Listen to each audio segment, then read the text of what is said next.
Tá bem, pessoal. Então, começando, eu me chamo Helena, né? Como já foi falado, nós somos estudantes ali da psicologia da FSM.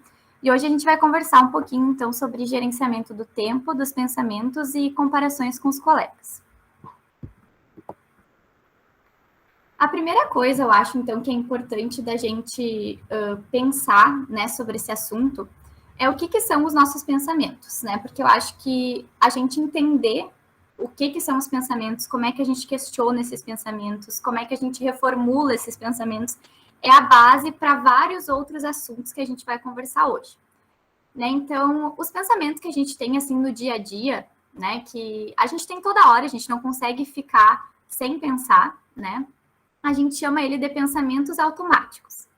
Esses pensamentos, eles são automáticos justamente porque a gente não percebe que a gente tem eles e a gente não consegue deixar de ter eles, né? Então, é algo como se fosse inconsciente, assim, no sentido de a gente não consegue saber quando que a gente está tendo tal pensamento ou não, porque é algo tão do nosso dia a dia, tão cotidiano, que vem na nossa cabeça e que a gente não tem essa noção, né? Então, por exemplo, assim, quando a gente está num ônibus, né, e tem muita gente entrando e a gente começa a pensar, nossa, tá lotado esse ônibus.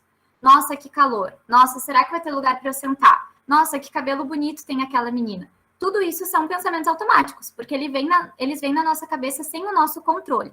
E eles podem ser tanto bons quanto ruins. E eles podem ser tanto verdadeiros e reais, né? Estão congruentes e coerentes com a nossa realidade, mas eles também podem ser distorcidos. E é sobre isso que a gente vai mais focar hoje, né? Nesses pensamentos que são distorcidos, porque eles não são exatamente a nossa realidade e eles são muito da nossa forma de interpretar as coisas. E o mais importante é que esses pensamentos, eles influenciam tanto na forma como a gente vai se sentir em determinada situação. Então, os pensamentos, eles vão influenciar nas nossas emoções e eles também vão influenciar nos nossos comportamentos. Então, na forma como a gente vai agir em determinada situação também. Talvez tenha ficado um pouco confuso, né? Mas agora com exemplos eu acho que a gente consegue entender um pouquinho mais. Bom, eu trouxe um exemplo aqui de uma fala, de um pensamento, né? Na verdade, que eu acho que muita gente já teve, né? Na hora de fazer algum trabalho, na hora de apresentar algum trabalho, fazer alguma prova, quando estava no cursinho, antes de passar no vestibular, eu acho que esse é um pensamento que todo mundo tem, né? Que, eu não faço nada direito e todo mundo é melhor que eu, né? E esse pensamento, às vezes, a gente nem sabe que a gente está tendo, né? Então, quando a gente começa a prestar atenção nesses pensamentos, vai ficando mais fácil da gente identificar eles. Então, por exemplo, esse pensamento de eu não faço nada direito, todo mundo é melhor que eu, quando a gente está, por exemplo, escrevendo um trabalho, provavelmente vai nos causar uma emoção de tristeza, né? A gente vai ficar frustrado, a gente vai ficar ansioso com isso, que seria a nossa emoção, e muito provavelmente a gente vai começar a se comparar com os outros, a gente vai procrastinar, ou seja, a gente vai parar de fazer aquele trabalho e vai fazer outra coisa, porque a gente está se sentindo muito ansioso e muito incomodado com aquilo. E provavelmente a gente não vai aproveitar as coisas que a gente está fazendo. A gente vai fazer tudo de qualquer jeito só para se livrar e para acabar com essa angústia logo, ao invés de aproveitar o meio do caminho, né? Aproveitar o trabalho, colocar a nossa capacidade, o nosso empenho ali. Então, esse seria o nosso comportamento. E isso acontece em praticamente todas as situações do nosso dia a dia. Né? A gente está frente a uma situação, a gente vai pensar alguma coisa que pode ser positiva, pode ser negativa, pode ser verdadeira ou pode ser distorcida, né? E a gente vai ter uma emoção. Essa emoção pode ser tristeza, pode ser alegria, pode ser ansiedade, pode ser raiva. São diversas as emoções que podem despertar. E a gente vai ter um comportamento, então, a partir de como a gente está se sentindo. Né? Se a gente está se sentindo triste, a gente vai fazer alguma coisa. Provavelmente, se a gente está feliz, a gente vai fazer outra. Então, isso vai ficar num ciclo. Só que uma frase que a gente tem que é bem famosa na psicologia, né? Que é que o que importa não é a situação em si, mas é como a gente interpreta essa situação, né? Então, para dar um exemplo mais prático para vocês. Se eu chego numa festa, por exemplo, e alguém elogia o meu cabelo, né? Alguém chega e diz, olha, que lindo esse cabelo, tu cortou o cabelo, onde que tu cortou? Gostei muito. Eu posso ter um pensamento de, nossa, que legal, né? Essa pessoa está me elogiando, isso me deixa muito feliz, isso aumenta a minha autoestima. Então, esse é o meu pensamento. Como é que eu vou me sentir? Provavelmente eu vou me sentir feliz, né? Eu vou gostar daquilo, eu vou me sentir bem. E provavelmente o meu comportamento vai ser agradecer, ser simpática, devolver o elogio, ser educada, né? Então, isso é uma forma de eu interpretar essa situação. Agora, se alguém falasse isso para a Pamela, por exemplo, e a Pamela interpretasse que essa pessoa está sendo invejosa, né? Nossa, que horror ela falando do meu cabelo, eu cortei o cabelo, o que ela tem a ver com isso, né? Provavelmente ela nem gostou e está sendo falsa comigo. Provavelmente isso não vai fazer com que eu me sinta bem, né? Já que eu pensei uma coisa ruim, né? Então, provavelmente eu vou me sentir frustrada, eu vou me sentir brava ou com raiva, né? E muito provavelmente o meu comportamento não vai ser super educada, elogiar de volta. Talvez eu só diga um obrigada seco e saio, né? Porque eu não gostei daquilo. Então, a situação é a mesma, né? Só que a forma que eu interpretei e a forma que a Pamela interpretou são totalmente diferentes. E isso vai fazer com que os nossos pensamentos sejam diferentes, a nossa emoção na situação seja diferente e a forma que a gente vai se comportar também seja diferente, né? Então, a partir do momento que a gente consegue interpretar, né, de uma forma um pouquinho mais funcional e não tão distorcida, isso pode nos ajudar, né, a não ficar tão ansioso, frustrado com as coisas e também a ter comportamentos um pouco melhores para o nosso funcionamento. Né? Porque quando a gente está com esses pensamentos e a gente para de fazer um trabalho e procrastina e não se sente bem, isso atrapalha o nosso funcionamento. Né? Ficar ansioso toda hora atrapalha o nosso funcionamento, porque a ansiedade é boa, mas até um nível. Né? Depois que ela começa a nos atrapalhar, aquilo não é bom mais. Então, é importante a gente conseguir reformular esses pensamentos que a gente tem. E como é que a gente faz isso? Né? A principal coisa que a gente tem para fazer isso é questionar esses pensamentos. Por quê? Porque eles podem ser questionados, eles podem ser reformulados e eles nem sempre são verdadeiros. Né? Então, muitas vezes é só uma forma distorcida da gente ver as coisas. Por exemplo, a Pamela. Ela não tem certeza se essa menina realmente estava sendo invejosa com ela. Provavelmente ela não tinha nenhuma evidência que aquilo era verdade. Foi a forma que ela interpretou a situação, daí fez ela se sentir mal e agir de uma forma talvez muito ríspida com aquela pessoa, que poderia virar uma amiga dela, uma conhecida, né? Então, a forma que ela interpretou não necessariamente era a forma que realmente estava naquela situação, né? Não era verdade, digamos assim. Então, quando vier para a gente um pensamento desconfortável, a primeira coisa que a gente pode fazer é identificar esse pensamento, né? Parar e perguntar para a gente mesmo o que está nos preocupando nessa situação. Né? Se eu estou diante de um trabalho, por exemplo, o que está me deixando tão ansioso que eu não consigo fazer esse trabalho?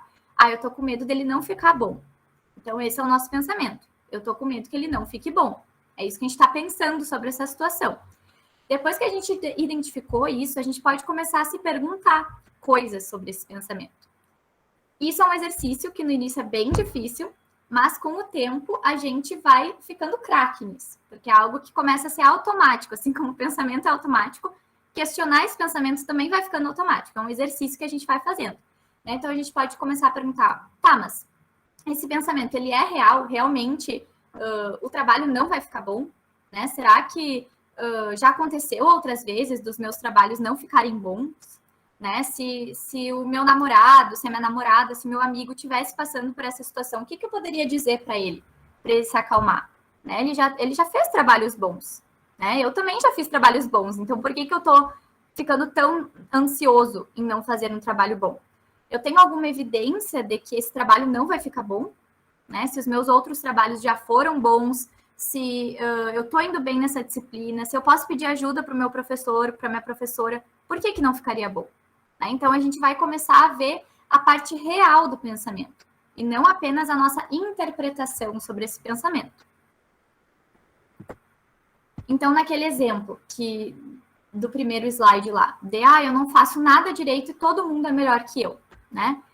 A gente pode se perguntar, será que realmente eu não faço nada direito? Não tem uma coisinha assim, limpar a casa, cuidar dos meus pets, cuidar das minhas plantinhas, andar de skate, dançar, nadar, não tem nada que eu faça direito realmente.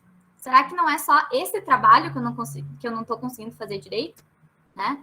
E eu tenho algum motivo real para pensar que realmente todo mundo é melhor que eu? Alguém já me falou que todo mundo é melhor que eu? Né? Ou será que não tem uma pessoa que eu conheço, que eu admiro, que também tenha dificuldades? Né? Porque eu duvido que nenhum dos meus colegas tenha dificuldades, né? Tenha problemas, tenha coisas que não consegue fazer direito, que precisa estudar mais, que precisa se esforçar mais para fazer, né? E se uma pessoa, é sempre bom a gente fazer essa comparação, né? Se alguém que eu conheço, que eu amo, que eu admiro, também tivesse nessa situação que eu, por exemplo, não conseguindo fazer um trabalho e pensasse essas coisas, que ela não sabe nada direito, que todo mundo é melhor que eu, será que realmente ela não faz nada direito só porque ela não consegue fazer um trabalho, né? Provavelmente a resposta vai ser não, né? Porque tu vai dizer, ah, não, a pessoa faz outras coisas muito bem. Não, o fulano lá é pior que aquela pessoa, né? Com certeza tu vai começar a querer achar desculpas para não falar que a pessoa que tu ama é pior que todo mundo, né? Então a gente tem que usar a mesma régua, digamos assim, nesse sentido de também ser empático com a gente mesmo, como nós somos com as pessoas, né? Então, se comparar com outras pessoas nesse momento é importante para a gente saber que talvez a gente está usando uma régua muito mais rígida para a gente do que a gente usaria para os outros. Né? E como é que isso pode nos ajudar? Como é que questionar esses pensamentos pode nos ajudar? Porque quando exatamente a gente falar coisas que a gente falaria para alguém que a gente tem um carinho, para alguém que a gente ama, porque normalmente a gente é bem mais rígido, bem mais autocrítico com a gente. Então, nesses momentos, a gente pensar, bom, será que aquela pessoa, será que aquela minha amiga pensaria isso dela? Eu não gostaria que ela pensasse isso dela. Por que eu vou pensar de mim? Né? Eu também tenho as minhas capacidades, as minhas forças. Então, quando a gente consegue questionar esses pensamentos, fica mais fácil da gente achar outras alternativas para isso. Né? Então, nem sempre eu não estar conseguindo fazer um trabalho quer dizer que eu sou ruim em tudo. Né? Não é porque eu não estou, por exemplo, não passei no vestibular de primeira que eu nunca vou passar, que eu não sou inteligente, que eu não sou tão boa quanto os outros. Não, talvez eu não estudei o suficiente. Talvez eu não estava no momento bom da minha vida, né, para me concentrar tanto nisso. Talvez eu precise fazer um cursinho melhor, né? Então, são várias as possibilidades. Nem tudo é sobre a gente, né? Então, quando a gente identifica esses pensamentos e começa a questionar eles, a gente consegue achar novas alternativas para a gente pensar nas coisas e também a gente se sente melhor para fazer as coisas, né? Porque a gente enxerga outras soluções.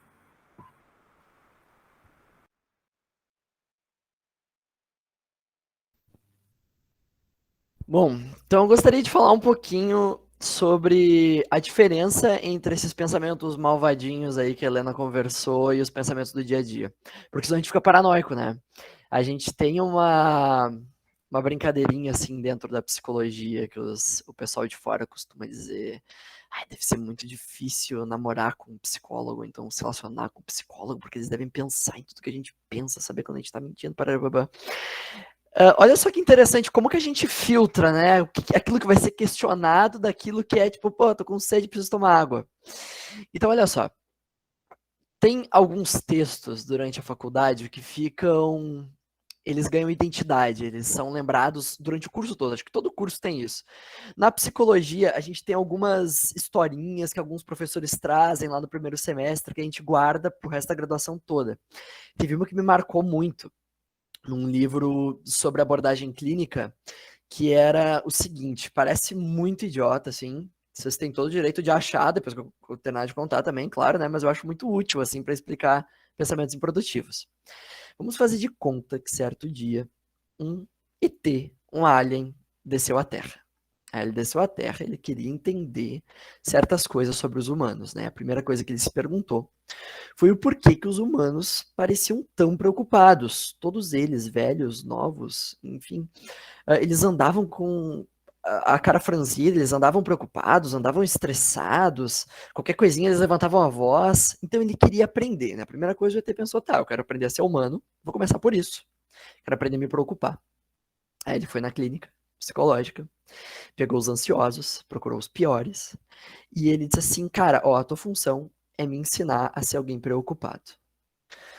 Aí ele sentou na frente do paciente, o paciente disse assim, cara, ser preocupado é muito fácil.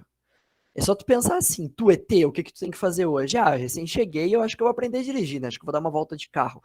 Tá aí, olha só, se tu vai sair de carro, tu pode dobrar a esquina, vir um caminhão e bater no teu carro.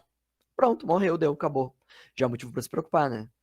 Tá com fome, tu pode ir no restaurante comer, a comida tá estragada, tu vai passar mal, já é outro motivo para se preocupar, né? Então, olha só, tem razão para tudo dar errado, né? E o ET pensou assim: isso é mais difícil do que eu pensava. Porque, deixa eu ver aqui, daí o ET puxa o Google e ele vê assim, quantos acidentes de carro acontecem por dia, ele vê que é menos de 0,1% dos carros que saem de casa todo dia. Então a chance de acontecer um acidente comigo é muito baixa, como é que eu vou me preocupar com isso? E a pessoa diz: não, mas faz sentido se preocupar com isso. Eu, por exemplo, não dirijo porque eu tenho medo de acontecer um acidente.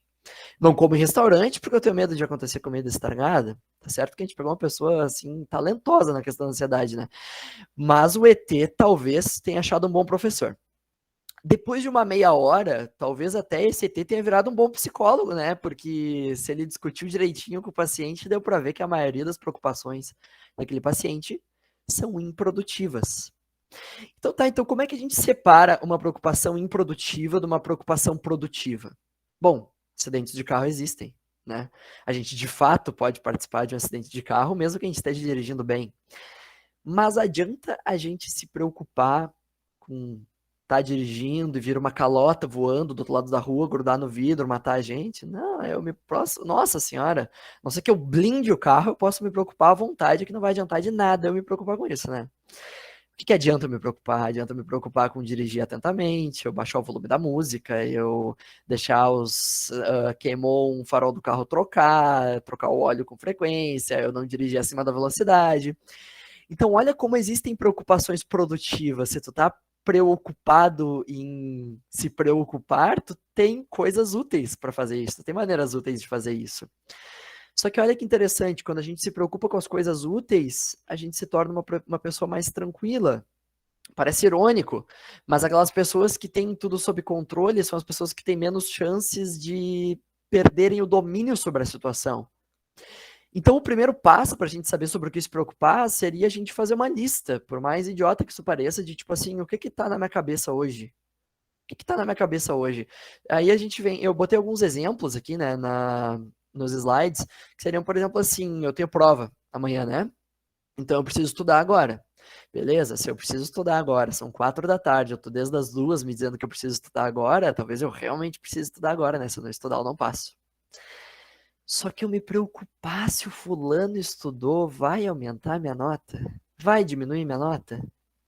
Digo, tá, eu tô procrastinando meu estudo, o que eu posso fazer em relação a isso? Estudar. Não adianta eu abrir o Instagram lá, ver sabe, acho que todo mundo tem o coleguinha aquele que posta 15 stories estudando no dia antes de prova, né? Esse coleguinha, às vezes, ele nos deixa meio ansioso, né?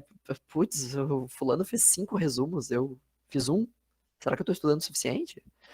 Bom, tu passou na faculdade, tem passado nas provas até então, talvez tu não precise de 5 resumos. E talvez o fulano precise.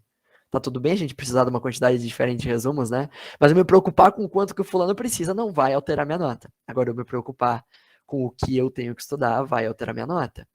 Essa parte do celular aqui que eu anotei, tipo assim, se eu ficar 30 minutos sem ver o celular, eu posso perder algo. Gente, isso é algo real e é um fenômeno estudado hoje, ele tem até nome, que é o FOMO, FOMO, né, que é o Fear of Missing Out, que é aquele medo constante que nós temos, aquela palpitação que nós temos, a gente passa o dia sem clicar no Twitter, o dia sem clicar no Instagram, de que, tipo assim, meu Deus, o vulcão pode entrar em erupção, como acontece todo ano, e eu não ficar sabendo. E aí?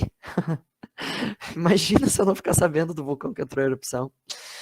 E essa é uma preocupação que não leva a nada, entretanto, a nossa geração, de maneira generalizada, tem essa preocupação. E é compreensível que tenhamos.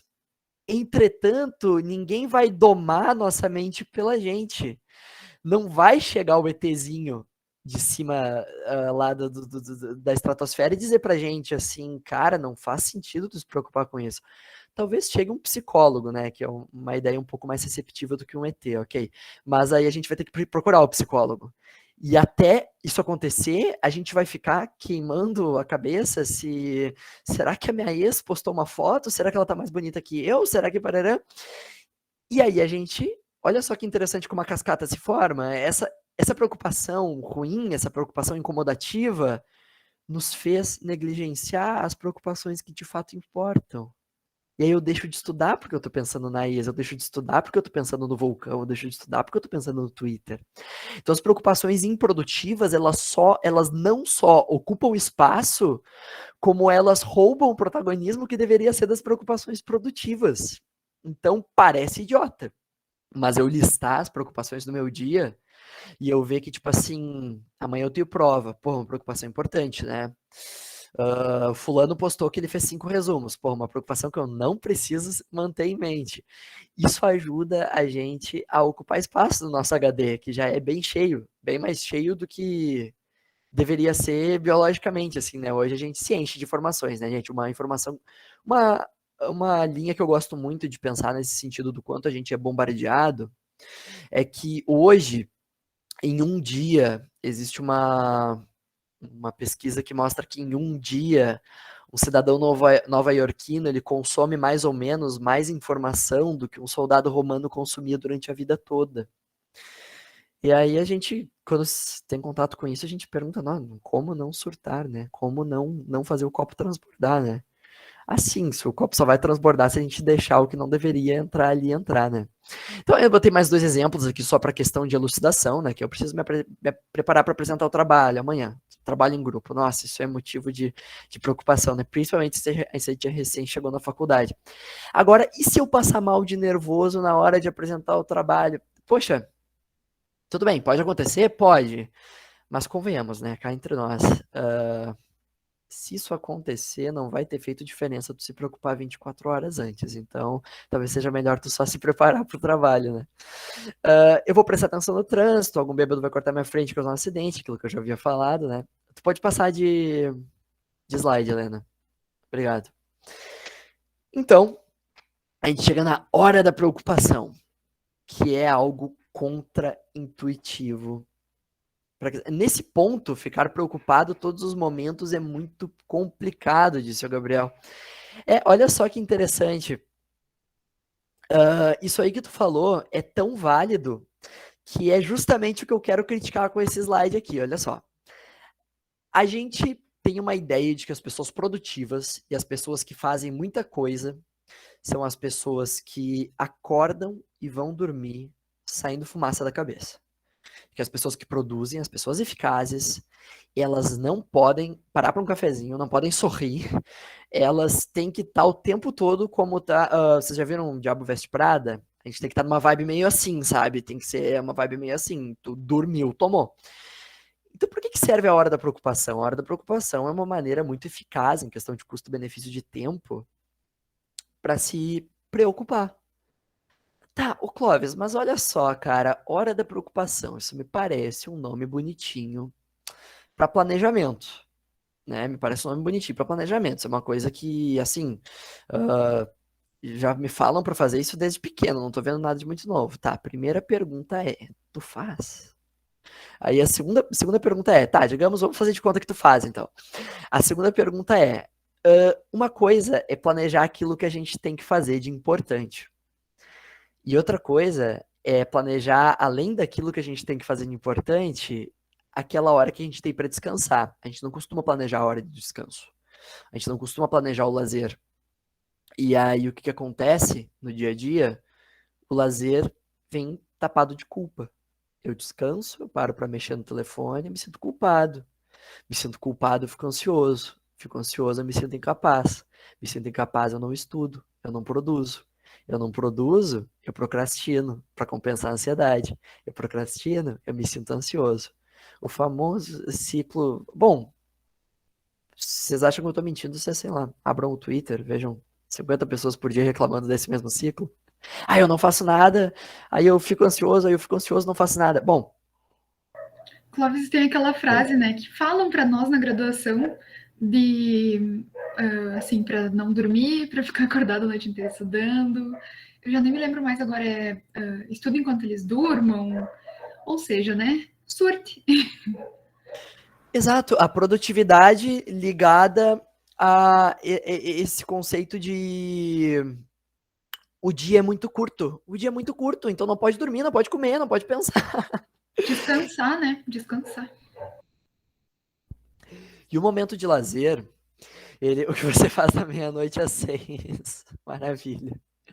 Maravilha, E maravilha. é engraçado porque exatamente dá o efeito contrário, né? Porque tu ficar sem dormir, tu não comer direito, o teu resultado vai ser muito pior do que se tu organizar teu dia para conseguir fazer tudo. Tem tempo de lazer, de atividade física, de comida, né? Então, o que as pessoas acham que vai ajudar, na verdade, é o que piora a situação, né? E é incrível como o avanço da neuropsicologia cada vez mais mostra a ineficácia dessa metodologia de tentar agir que nem ratinho, sabe? Ratinho que não pensa, ele só faz, ele não dorme, ele não come, ele só.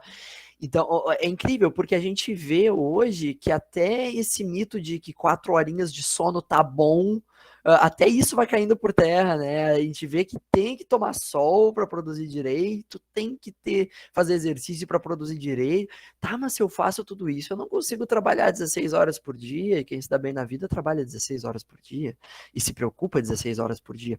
Então, calma, olha só, vamos começar pela hora da preocupação, vamos voltar ao básico. Tem uma frase que eu gosto muito, mas quando a gente diz frases, vocês, por favor, vocês não caiam na concepção de que psicólogo é conselheiro, tá? E de que ele vai levar um caderninho lá do opensador.com para vocês, tá? É só que algumas frases resumem alguns parágrafos que a gente poderia explicar. Tem uma frase que eu gosto muito que é: fazer o básico já é difícil, não tem por que complicar. A hora da preocupação, ela é basicamente uma trégua que aquele ET nos daria. O ET, depois da gente passar 6 horas explicando para ele por que eu não posso comer em restaurante, não posso andar de carro, não posso namorar, não posso. Bom, o ET diria: tá, mas se tu gosta tanto assim de estar estressado, se tu tem tanto tesão assim, tá preocupado, então por que tu não separa meia horinha, 1 horinha por dia nisso, né? E a gente descobre um hábito muito saudável, que é a hora da preocupação. Vocês reparem que aqui nesses símbolos meio toscos aqui que eu botei na hora da preocupação, não tem só coisas necessárias, que é como fazer dinheiro e estudar, mas tem também uns coraçõezinhos, tem uma refeiçãozinha ali e tal. Então a gente parar para pensar no que a gente vai jantar lá de manhã é uma coisa gostosa. A gente parar para pensar no que a gente, qual episódio, o que será que vai acontecer no episódio da série que eu vou ter 20 minutinhos para olhar hoje de noite, não vai cair pedaço se eu olhar. O que vai acontecer? Isso é uma coisa gostosa. E aí a gente descobre que isso não é só lero-lero, né? A neuropsicologia hoje ela já atingiu um esclarecimento muito útil e construtivo na questão da dopamina e da serotonina. Vocês já devem ter ouvido esses dois nomezinhos, né?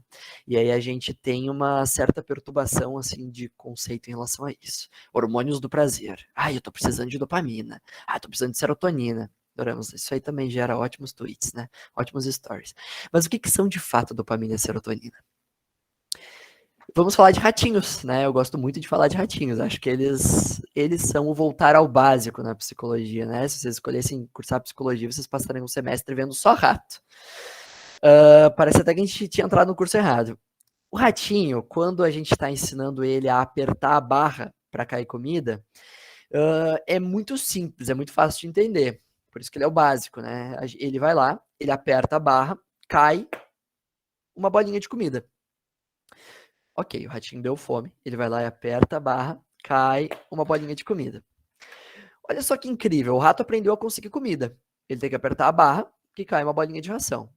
Ok, beleza, tipo assim, isso a gente já ouviu falar, né? Pavlov, ouviu falar, parará.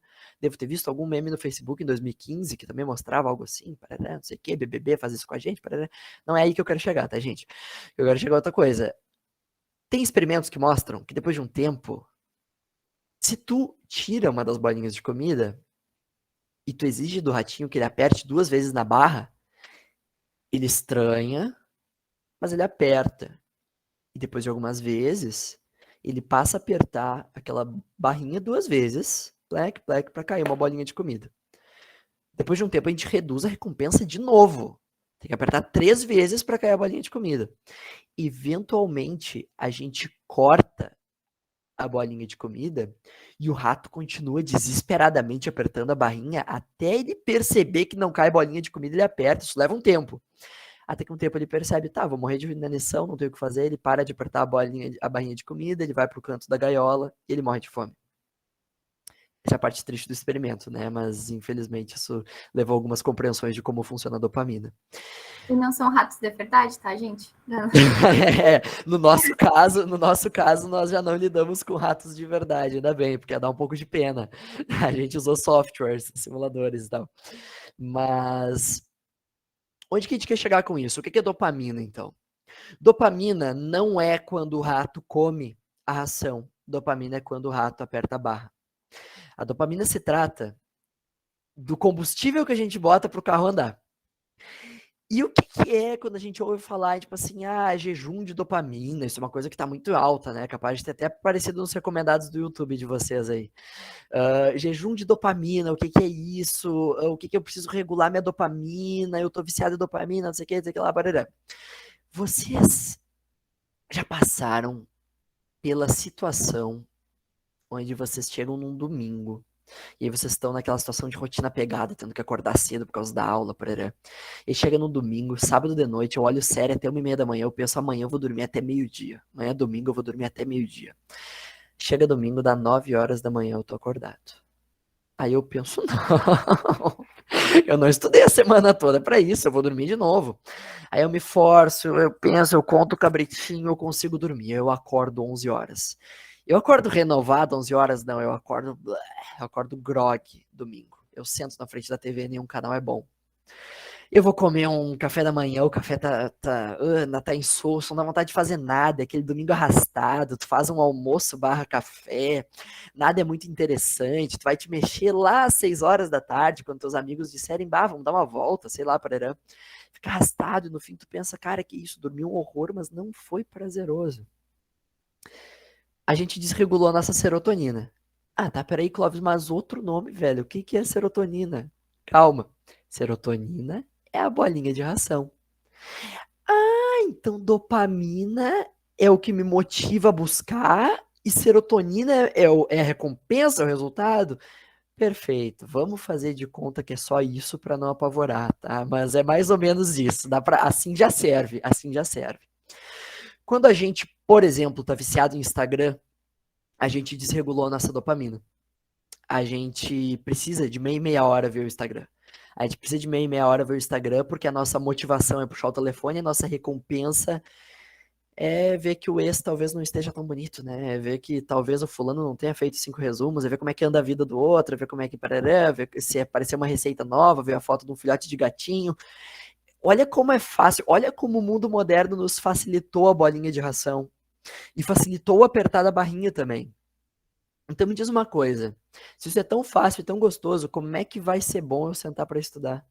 Como é que vai ser bom eu gerenciar meu tempo? Como é que vai ser bom? Como é que vai ser bom eu estudar? Olha só, para que eu vou estudar 2 horas e meia se eu posso estudar 1 hora só e passar 1 hora e meia Peraí que surge uma dúvida, pausemos, porque o cliente tem sempre razão, né? Oi, tô com uma dúvida. Posso comparar a dopamina com a expectativa e a serotonina com uma recompensa? Nossa, a Emanuele já poderia pular a cadeira de processos psicológicos básicos. Pular. A gente levou uns 3 meses para aprender isso. Parabéns, Emanuele. É mais ou menos isso aí. Mas é justamente isso, cara. A dopamina é justamente a expectativa. Então, tem um vídeo que eu acho muito fofo do Drauzio Varela, que ele fala bem assim, ó.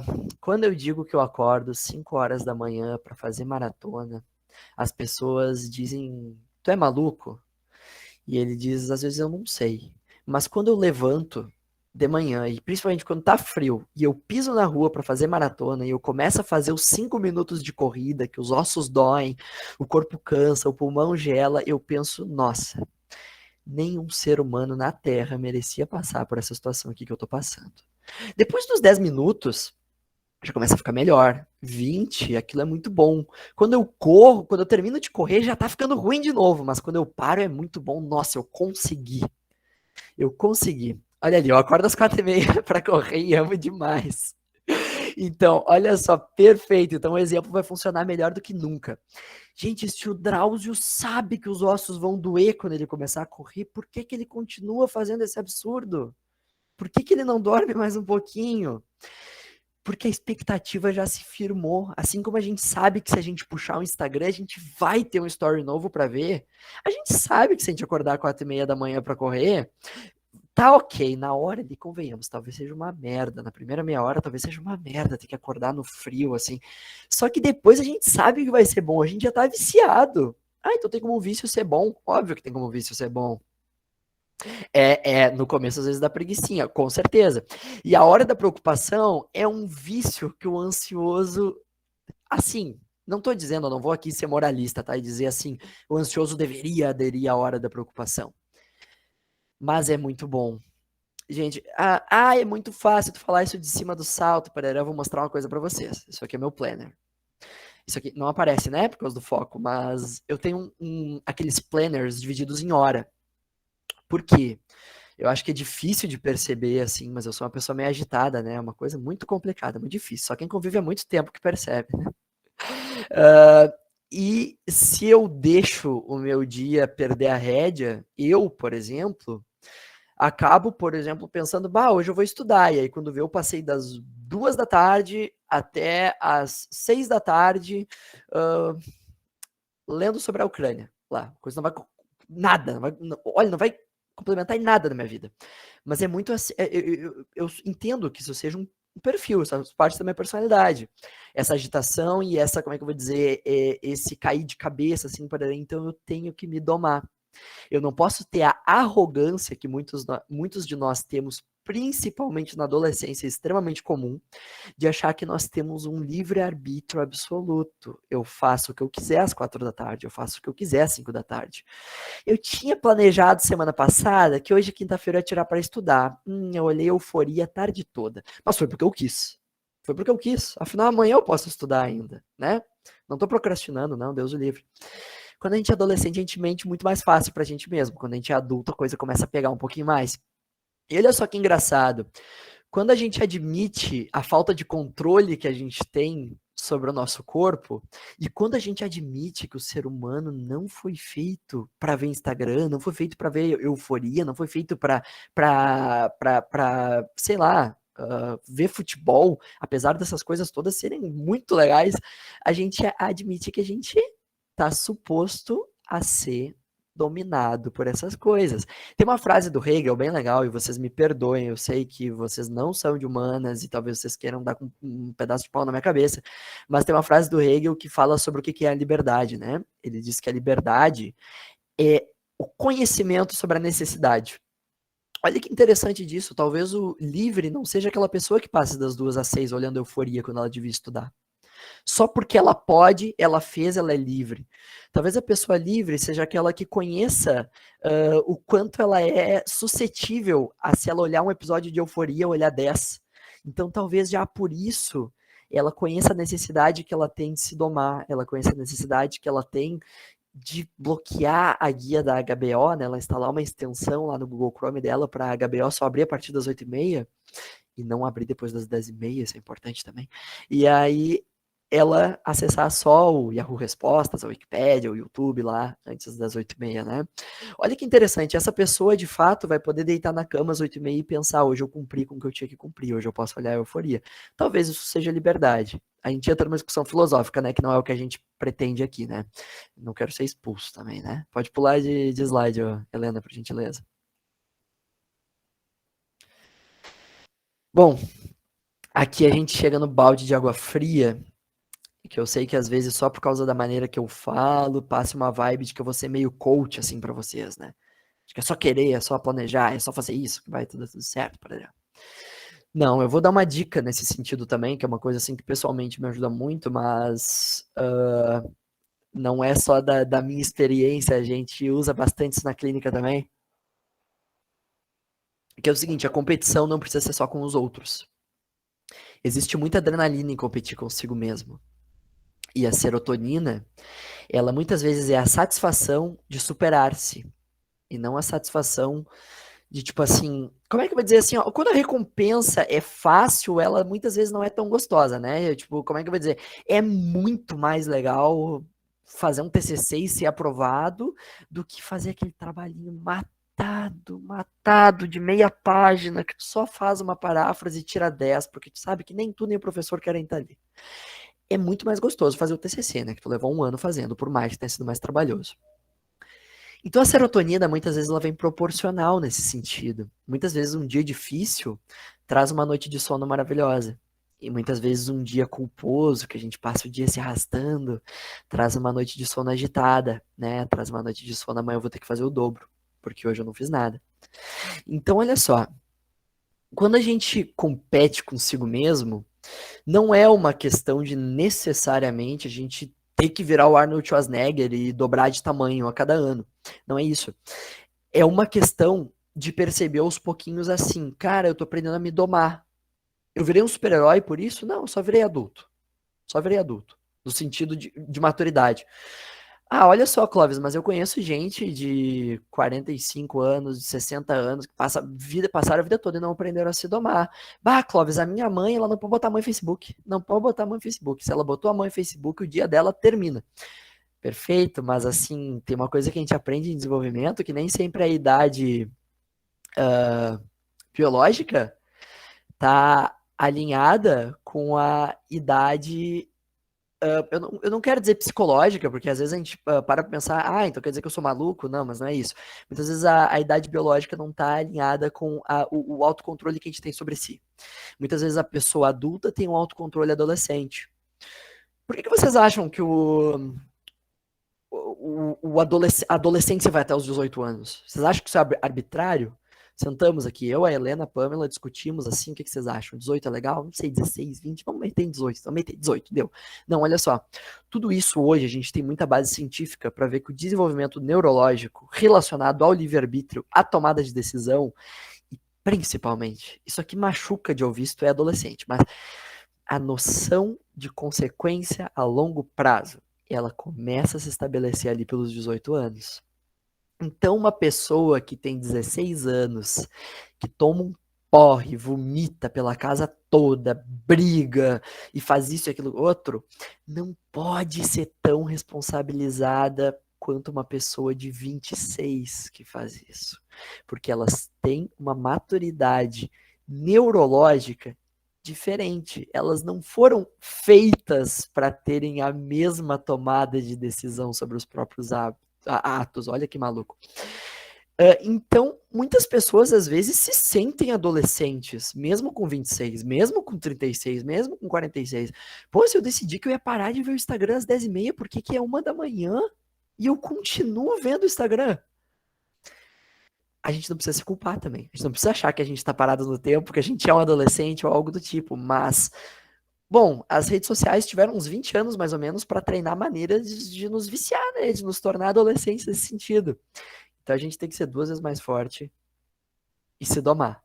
Por isso que, como eu digo, deem uma chance para a hora da preocupação.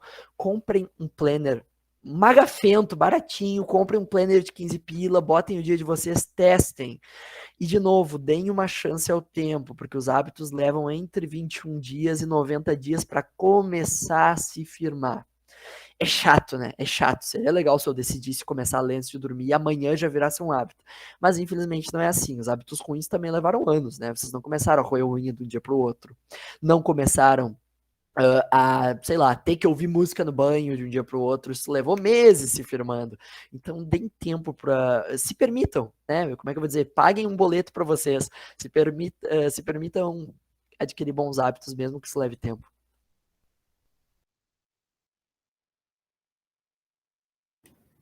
Agora eu vou falar um pouquinho sobre considerações com colegas. Cris, alguém perguntou se a live vai ficar disponível em alguma plataforma e eu não sei responder. Então, se alguém puder dar uma ajuda aí nas mensagens ali, o pessoal perguntou. Isso. Eu vou falar um pouquinho, então, sobre comparações com os colegas e como fazer a vida acadêmica e a vida fora da academia também, academia no sentido de educação, né? Ficar suportável, né? Afinal de contas, tem tantas pessoas para a gente se comparar por aí. Se a gente se comparar com todo mundo e principalmente com quem é melhor, porque normalmente a gente se compara com quem é melhor, não com quem é pior, pode ficar insuportável viver e entrar em qualquer coisa em que dependa do nosso desempenho. E para isso eu vou usar o clássico, a nota de prova, né? A pessoa tirou, principalmente no presencial, talvez agora não esteja tanto, mas no presencial, o professor entrega a prova na mão de todo mundo, e aí a primeira coisa que tu faz é olhar a tua, a segunda olhar do colega, né? É clássico. E para pensar nisso, eu gostaria de começar pensando nas coisas que dependem de nós e nas que não, para chegar em um resultado X ou Y. E isso eu coloquei nota de prova, mas podem trocar a nota de prova por sucesso ou por qualquer coisa mais genérica, assim, que funciona também. Quando vocês pensarem, nossa, a pessoa é tão melhor do que eu, pode ser também. Pode ser qualquer coisa mais geral ou qualquer situação específica, como por exemplo essa, em que há uma comparação com outras pessoas. Porque o que a gente costuma acreditar e pensar quando essas coisas acontecem é no esforço. Porém, existem outras coisas, outras infinitas variáveis, como a Helena falou antes, que podem contribuir para um resultado em qualquer coisa. Então, na nota de prova, para ficar mais específico, eu acho que é bom, principalmente pensando, né, que aqui estamos entre pessoas do meio acadêmico, a possibilidade e a sorte são coisas que a gente costuma não considerar quando tá naquele momento mal, em que tu pegou tua prova e tu tirou 7, tu olhou pro lado do teu colega e tu tirou 10. Que estudou junto contigo, que estava ali nas mesmas aulas que tu, que faltou as mesmas aulas que tu. Enfim, nesse momento, a gente costuma esquecer que talvez essa pessoa tenha outras possibilidades que a gente não tem, como por exemplo, se eu tiver mais tempo para estudar do que ela, é possível que eu vá melhor. Se eu souber também aproveitar esse tempo. Quanto de informação eu tenho sobre aproveitamento de tempo e essa pessoa, quanto ela tem? Se eu trabalho o dia inteiro e estudo de noite, em que momento que eu vou estudar? Como eu vou estar nesse momento em que eu for estudar? E se essa pessoa passa o dia inteiro estudando e vai fazer a prova? É completamente diferente. E o fator sorte também é uma coisa que a gente costuma negligenciar, que é assim, poxa, eu estudei hoje, sei lá, 8 horas. Estudei muito, assim, um absurdo de tempo. Nesse dia, eu estudei, sei lá, 70% do conteúdo. Porém, eu descubro que a prova vai ser amanhã e não semana que vem. Então, eu não vou ter tempo para revisar. E a minha colega já sabia que ia ter mais tempo, que a prova ia ser hoje. Ela começou a estudar semana passada e ela conseguiu olhar todos os conteúdos. Na hora da prova, cai exatamente o resto do conteúdo que eu não estudei. Isso foi azar meu. E foi sorte da minha colega, que sorte um pouquinho também nesse caso, né, de responsabilidade de saber o dia da prova.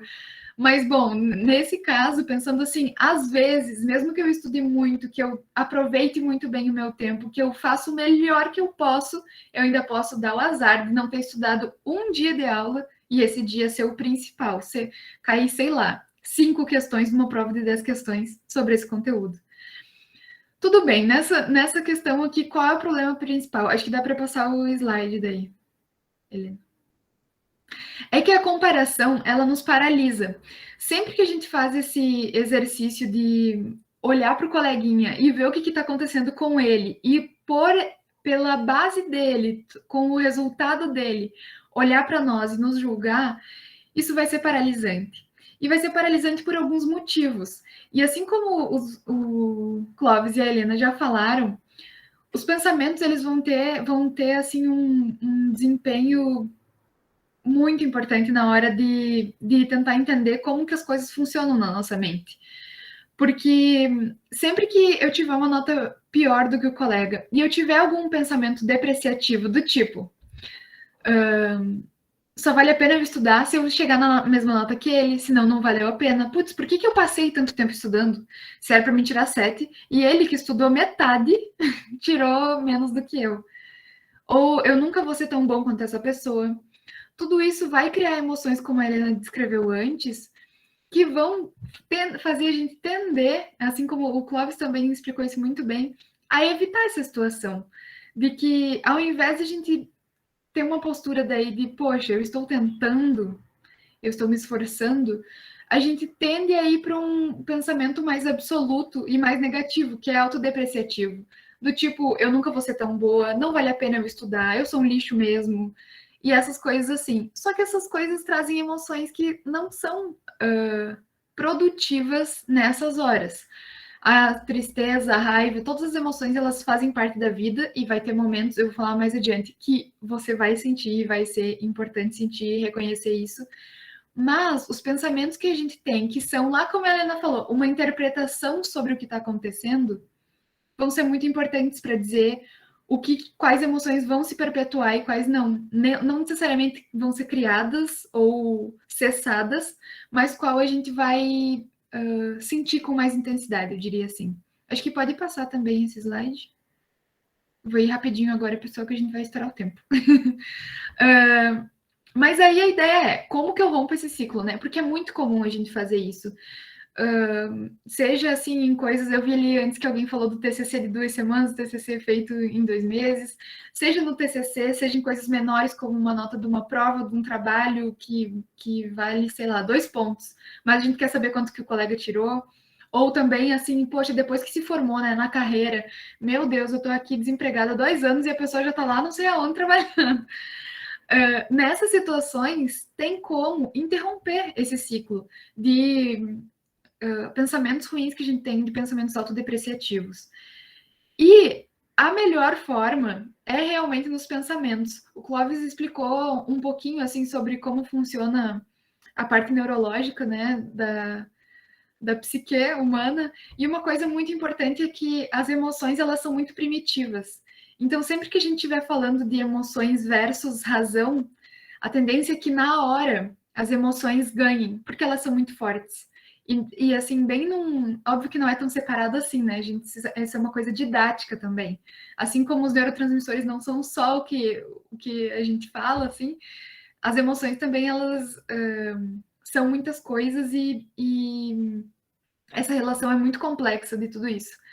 Mas nesse caso, o bom aqui é pensar que os pensamentos são a parte mais fácil de a gente atacar. E se essa é a parte mais fácil e mais efetiva, vamos começar por aí.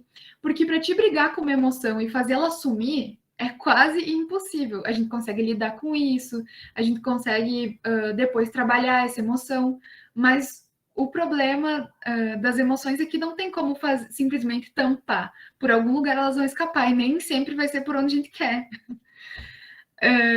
Os pensamentos, então, eles podem ser trocados, eu diria assim, por alguns pensamentos que vão ser mais adaptativos. Eu acho que talvez, né, nesse sentido assim fique mais fácil de vocês compreenderem o que a gente quer dizer com isso, assim, no sentido de adaptação ao meio e ao problema que vocês têm. Porque quando eu penso, nossa, eu sou um lixo, eu nunca vou tirar a mesma coisa que fulano, isso não me ajuda, isso me deixa mal, faz eu não querer mais ter essa prova, ver esse conteúdo, nem ver a cara do professor, às vezes a gente quer. E esses pensamentos podem ser substituídos por outros, como eu me saí em relação às minhas possibilidades, ao tempo, dinheiro e repertório que eu tenho nessa situação, nessa prova, nesse conteúdo. Eu fiz o melhor que eu pude nesse momento, e se eu tive mais tempo, dinheiro ou ajuda, eu poderia ter ido melhor? Se eu tivesse mais desses recursos, eu poderia ter ido melhor? Eu posso tentar me dedicar mais para as próximas? Isso me representa enquanto estudante? Isso é uma bem importante, porque às vezes a gente negligencia o poder das outras atividades, assim como nós estávamos falando na apresentação do Clóvis, como, por exemplo, dormir, comer, ver amigos, passar 2 horas falando sobre, sei lá, o BBB com alguém que a gente gosta, assistir uma série, porque a vida não é só o meio acadêmico, por mais incrível que pareça. E mesmo que fosse, uma nota não representa o teu desempenho acadêmico e nem tudo que tu construiu ou o que tu aprendeu ao longo da graduação. Acho que pode passar. Pode falar, Helena. Eu ia falar que um exercício legal também da gente fazer é a gente pegar alguém que a gente admire, né, na nossa área, por exemplo, e pensar, bom, será que essa pessoa acertou tudo, né? Tem uma pessoa que nós 3 admiramos, né, na psicologia, que é a Fernanda Landeiro, e ela sempre fala e ela é, assim, uma das psicólogas mais conhecidas no Brasil hoje, e ela sempre falava que ela odiava a faculdade. Ela não dava bola para as coisas, tudo que ela estudava era coisa de fora, que ela se interessava, que não tinha nada a ver com as disciplinas dela, ela fazia o básico na faculdade. E hoje ela é uma das profissionais mais admiradas e reconhecidas, porque foi depois da faculdade que ela achou o nicho que ela gostava, os interesses dela para realmente parar e estudar, né? Então ela também tem TDAH, então isso influenciava muito, né, nas possibilidades dela de parar, sentar e estudar um tempo. Então, ela não ter se dedicado tanto na faculdade não quer dizer que ela não pode ser uma profissional extremamente admirável, extremamente esforçada e competente hoje, né? Porque o caminho, toda a trajetória dela não é só aqueles anos da faculdade, né? Ou aquelas disciplinas que ela não foi tão bem. Uhum. Eu achei muito bom esse exemplo, porque esse exemplo ele tem de tudo, assim, um pouco. Porque quando ela estava na graduação, assim, tem várias coisas que são das possibilidades que ela tinha. Então, ela não era uma pessoa muito rica, então ela não tinha também grana para fazer todos os cursos que talvez os colegas faziam. Ela tinha TDAH, então é uma coisa que, de certa forma, é sorte, né? Poxa, eu dei azar, eu tenho TDAH, eu tenho que aprender a lidar com isso, que é uma coisa a mais que os meus colegas não precisam. Então, é um exemplo bem completinho, assim, sobre como não dá para reduzir uma pessoa a uma situação apenas, com nenhuma situação. Exato. Todas as situações, e principalmente pensando assim, puxando, né, para o meio acadêmico, podem ter acontecido tanta coisa no decorrer de uma matéria, por exemplo, que é difícil dizer, assim, se alguma das matérias... Hoje pensando, né, pessoal, eu estou me formando agora em março, se uma matéria só fosse definir a minha graduação, eu nem sei qual eu escolheria, porque é muito difícil. Teve matérias que eu adorava e que eu tirava nota ruim, e tinha matérias que eu odiava e que eu ia super bem. E aí, qual é o meu parâmetro, sabe? Teve matérias que foram importantíssimas para mim construir a profissional que eu sou hoje. Eu não sei se eu conseguiria escolher só uma, sabe? Então, é uma soma de muitos fatores e sempre que a gente é assim, dá uma expressão que é total, tipo, nunca ou sempre, ou todas as vezes em que eu tentar fazer uma prova eu vou ir mal, ou fulano sempre vai melhor que eu, a gente tende a estar dando uma interpretação errada. Isso, 8 ou 80. A gente tende a dar uma interpretação errada sobre as coisas, porque é um grande estudo, depende da psicologia, né? Eu acho que pode passar o slide. E aí, para isso, eu gostaria. Foi muito bom que vocês disseram ali no chat que não dá para reduzir uma pessoa a uma situação, porque tem coisas que a gente esquece de fazer, principalmente quando é esse ambiente competitivo de um jeito não saudável, é o competitivo ruim, né? Que é que pode ser o ambiente acadêmico, que é que a gente esquece de pensar algumas coisas, como por exemplo, em que momento que eu tô da minha vida? Às vezes, sei lá, eu vou chutar alguma coisa aleatória, assim, algum familiar meu morreu. E aí eu tenho a apresentação, sei lá, do meu TCC amanhã. É óbvio que essa apresentação vai ser diferente do que se eu tivesse bem. Mas não precisa ser só isso, pode ser também algum transtorno mental. A gente sabe que os níveis de pessoas, a quantidade de pessoas e o nível de gravidade dos transtornos mentais dos estudantes são altíssimos, e quanto mais bem quisto o curso, também tende a ter muita cobrança, então isso tende a ser muito alto em vários cursos da área da saúde, também da área das ciências naturais também. As ciências exatas também tem uma cobrança que às vezes não é tão direta, mas que também é muito pesada. Dava realmente, outro questionamento, né? Dava realmente para mim ter feito diferente? Porque às vezes a gente chega à conclusão que não. Poxa, eu passei tanta coisa, foi uma semana tão difícil, foi um mês tão difícil, foi uma pandemia tão difícil às vezes. E aí é tanta coisa assim se somando e a gente tende a no início do semestre estar motivado. E aí pega 1000 coisas e quando chega a semana em que estoura tudo isso é uma loucura, é a panela de pressão bufando na cabeça. Nessas semanas talvez não daria para ter feito diferente. E a gente tende a se cobrar de ter feito melhor sempre. Eu preciso de um tempo também, é uma pergunta importante que a gente não costuma se fazer e que seria legal em várias situações, assim, a gente percebe que os colegas precisam só de uma respirada, sabe? Se acalmar sozinho e conseguir se autorregular mesmo. Eu coloquei ali, né, meio de brincadeira, meio não, de quem vê close não vê corre, porque é isso, assim, às vezes a gente olha para uma pessoa com quem a gente se compara e a vida dela é perfeita, e a gente esquece de saber, assim, poxa, mas quanto privilégio ela tem a mais do que eu, mesmo sendo em coisas, assim, que sejam vantagens, não necessariamente privilégios. Tipo, tem mais dinheiro do que eu, mais recurso, teve uma ajuda de um professor que eu não tive. E aí a gente nem se acolhe e quer se cobrar, né? Isso é bem importante, assim. Às vezes o que a gente precisa é dizer, não, tá tudo bem, eu fiz o melhor que eu pude neste momento, com esses recursos que eu tinha. Pode falar, Clóvis. Eu queria comentar um único episódio, assim, para exemplificar isso, tá? Gente, por favor, quem mora com os pais, não tomem isso como pessoal, eu só fazendo um exemplo no meu caso, tá? Por favor. É o seguinte, uma vez, esses dias, faz pouco tempo, e isso pense assim, eu tô quase me formando em psicologia, tá? Eu tava conversando com minha namorada sobre isso de tempo, né? E aí a gente faz bastante coisa, assim, pelo menos na minha opinião, assim, né? Olha que bom, eu tô me validando já, né? Tá bom.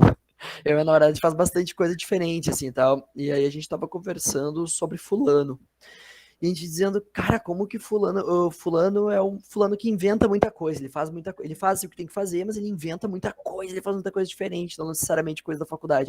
E dizendo, cara, de onde que fulano tira tempo, cara? Será que fulano não dorme? O que é, parará? E a gente começou, falou meio brincando, foi ficando meio sério, e disse, não pode, não é possível.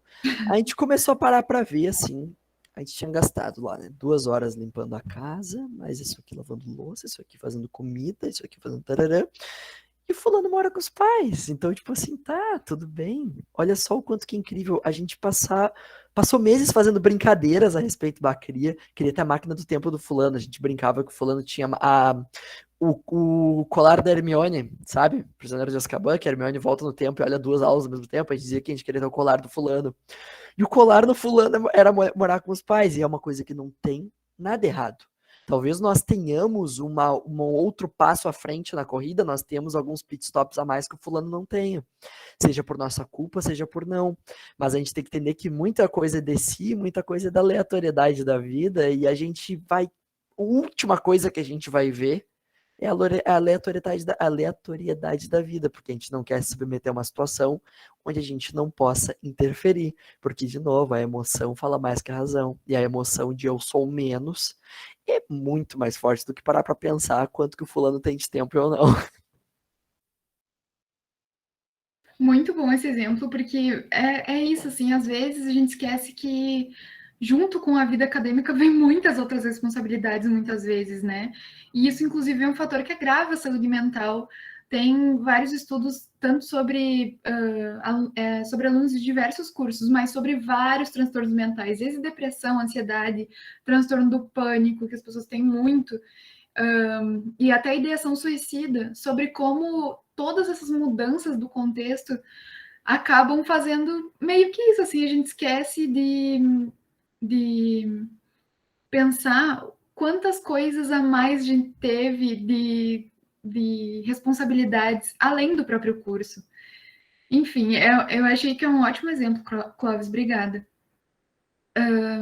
E pensar nisso é muito bom, né? Assim, poxa, eu preciso me acolher, né? Eu vou dar o meu exemplo também, é bom às vezes. Eu vim de uma cidade interior em que não tinha ônibus, para vocês terem ideia do tamanho da cidade.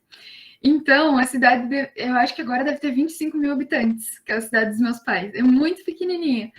E quando nós chegamos aqui, eu vim com mais 2 amigas, nós não sabíamos pegar ônibus. A gente chegou na catraca e travou. Imaginem isso. A quantidade, para mim, exemplificar assim, a quantia de coisas que eu tive que aprender, além de participar de um curso de graduação e estar inserida nesse meio, assim, e dar conta dos trabalhos e das faculdades. São muitas outras coisas e responsabilidades.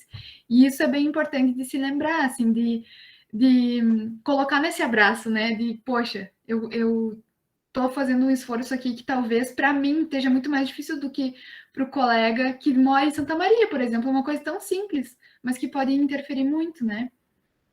Acho que pode passar agora. E aí, nessa situação, assim, para também ser justa e não E lembrar que tem situações que sim, a gente passa na Netflix e toma essa decisão, mesmo sabendo de todos os riscos e de como a gente funciona. E pensando nesse abraço, assim, e nessa forma de funcionamento, pessoal, cachorros dos vizinhos, tá? Nesse funcionamento, se vocês não me escutarem, deve ser minha vida. Nesse funcionamento, eu acho que tem duas possibilidades, que é pensar a seguinte pergunta: eu poderia ter me dedicado mais na condição de temperatura e pressão em que eu estava?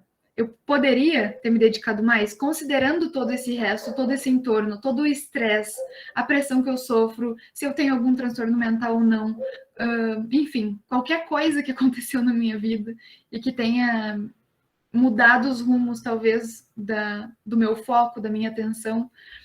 E se sim, tudo bem, mas na próxima eu vou me planejar melhor para que eu consiga fazer. Se eu poderia ter me dedicado mais e não me dediquei, provavelmente eu vou ter um resultado inferior.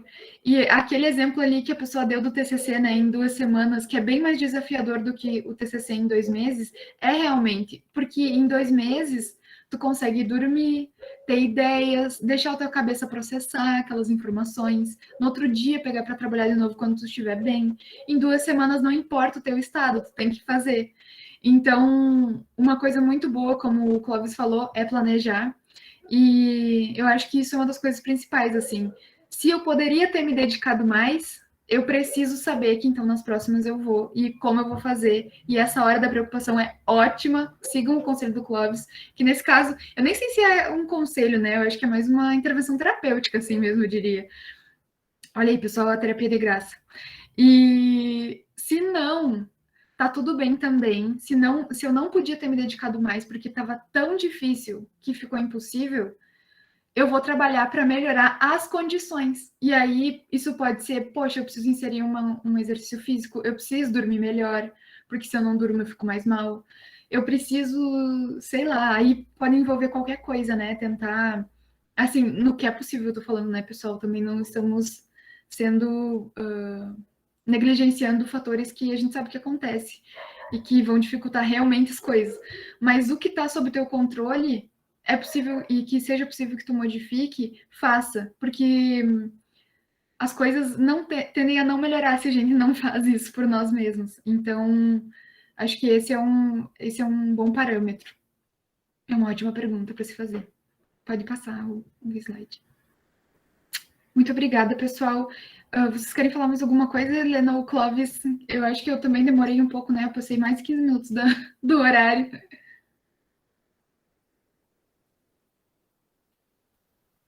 Pessoal, se vocês tiverem perguntas para mandar.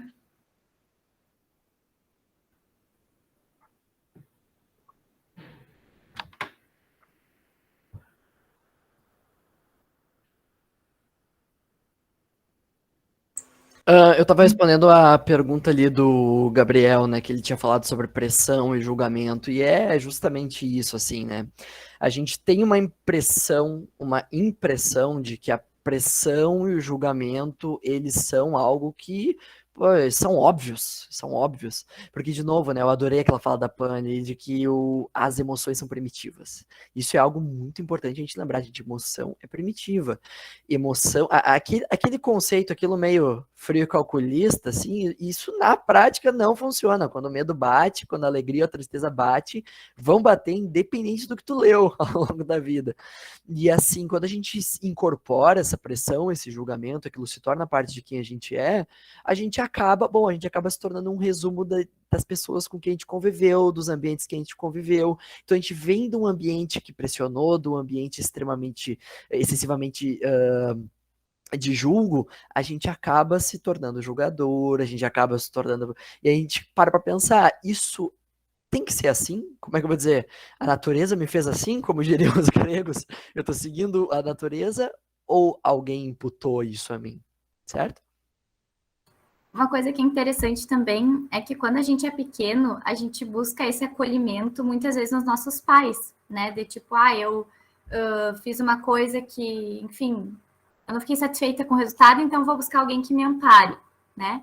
E quando a gente é adulto, muitas vezes é a gente que tem que fazer isso com a gente, né? Então, se os outros estão nos julgando, ok, talvez eles não entendam o momento que eu estou passando, talvez eles não saibam os problemas que eu tenho, as questões que eu tenho que resolver para ir bem numa prova, para ir bem num concurso, para, enfim, me relacionar com as pessoas, não sabem das dificuldades que eu estou passando, né? Então, eu vou ter que me acolher, eu vou ter que validar esses sentimentos, eu vou ter que entender, como a Pamela falou, todos esses fatores que estão fazendo com que o meu resultado dessa vez seja assim, né? Porque julgar, gente, sempre vão nos julgar. Se a gente escolher A, vão nos julgar. Se a gente escolher B, vão nos julgar. Se a gente escolher C, vão nos julgar.